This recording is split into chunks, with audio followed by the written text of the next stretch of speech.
ایک بہت ہی اہم مسئلہ یہ ہے کہ جن لوگوں نے بھی کسی کے حقوق مارے ہیں، کسی کا لے رکھا ہے، دبا رکھا ہے، اور پھر بعد میں اس کو آخرت کی فکر ہوئی، مرنے کے ڈر سے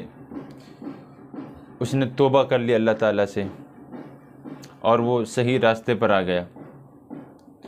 تو کیا اتنا کرنا کافی ہوگا؟ یاد رکھیں کہ اگر کسی نے کسی کا حق مارا ہوا ہے، کسی نے کسی عہدے پر بیٹھ کر، کسی کرسی پہ بیٹھ کر پوری زندگی تو حق مارتا رہا اور اپنی اس گدی سے، اپنی اس کرسی سے فائدہ اٹھاتا رہا، اب جب وہ چیزیں کام کی نہیں رہیں اور ادھر سے اب کام بند ہو گیا، تب وہ سوچتے ہیں کہ چلو اب توبہ کر لی جائے اور کیا ہے کہ کام چھوڑ دیے جائیں۔ یہاں تک تو ٹھیک ہے، اچھی بات ہے، اگر توبہ کر لیتا ہے اور ان کاموں کو چھوڑ دیتا ہے اچھی بات ہے، لیکن کام ابھی ادھورا ہے،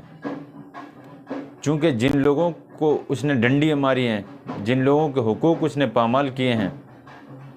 ان کے حقوق جب تک نہیں لوٹائے جائیں گے اس وقت تک وہ بری نہیں ہوگا۔ دنیا میں نہیں تو آخرت میں اللہ تبارک و تعالیٰ ان لوگوں کو بلائیں گے کہ جن کے حقوق اس نے مارے ہوں گے، اور وہاں پر انصاف ہوگا۔ ایسے لوگ حج کرنے بہت جلدی نکل جاتے ہیں، بھئی اب خالی ہیں چلو حج ہی کر آئیں۔ بھئی حج کرنے سے پہلے جن کے حقوق مارے ہیں پہلے ان کا حساب چکاؤ۔ نماز پڑھ رہے ہیں، ٹھیک ہے، اچھی بات ہے، لیکن نماز پڑھنا یہ اللہ کا حق ہے، اللہ تعالیٰ چاہیں گے تو معاف کر سکتے ہیں، لیکن کسی کا مال لینا یہ بندے کا حق ہے، وہ بندہ جب تک معاف نہ کر دے جب تک اللہ تبارک و تعالیٰ بھی معاف نہیں کریں گے، یہ قدرت کا قانون ہے۔ اب بات یہ آتی ہے کہ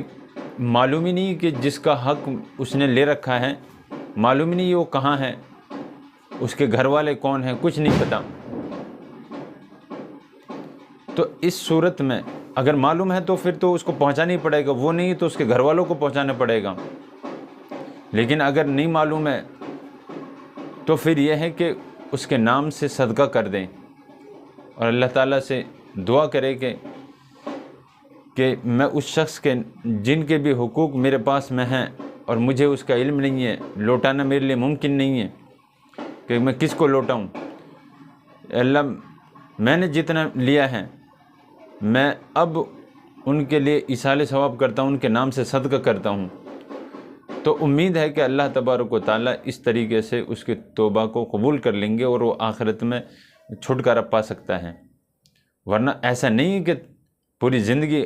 ہڑپ کرتا رہا مال کسی کا اور آخر میں آ کے توبہ کر لی، بھائی اب تو یہ نیک بن گیا، اب نہیں کرتا، اب چوری نہیں کرتا، اب ڈکیتی نہیں کرتا، اب کسی سے رشوت نہیں لیتا ہے، تو بہت اچھا آدمی۔ نہیں،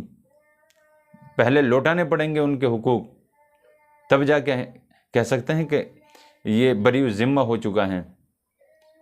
ورنہ تو معاملہ بڑا سخت ہے۔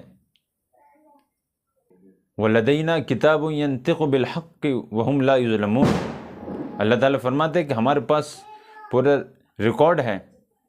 جو بھی صاف صاف جس کے اندر سب کچھ لکھا ہوا ہے وہ بتائے گا، اور کسی کے اوپر ذرہ برابر ظلم نہیں کیا جائے گا، سب کا حساب برابر ہوگا۔